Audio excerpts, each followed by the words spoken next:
السلام علیکم پیارے بچوں آج ہم حرف زال کی کہانی سنیں گے۔ کیا آپ کہانی سننے کے لیے تیار ہیں؟ کہانی سے پہلے ایک چیز یاد رکھیے گا کہ حرف زال دال کے خاندان کا آخری اور تیسرا حرف ہے۔ اس کے اوپر ایک نقطہ ہوتا ہے اور اس کی ابتدائی آواز ہوتی ہے ز۔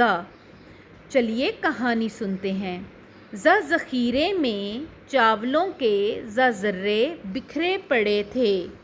ذاکر نے تمام ذرات کو اکٹھا کر کے دوبارہ ایک بوری میں ڈالا۔ ذاکر ایک محنتی لڑکا ہے۔ ان الفاظ کو دہرائیے: ذخیرہ، ذرے، ذاکر۔ ایک دفعہ دوبارہ دہرائیے: ذخیرہ، ذرے، ذاکر۔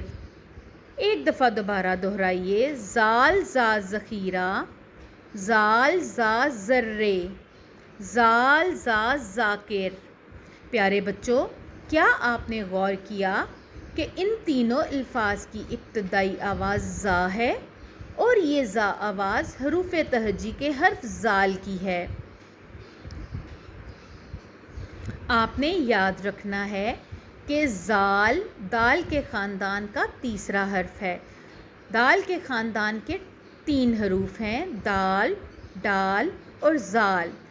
دال کے اوپر کوئی بھی نقطہ نہیں ہوتا، ڈال کے اوپر ایک چھوٹی سی توئیں ہوتی ہے اور زال کے اوپر ایک نقطہ ہوتا ہے۔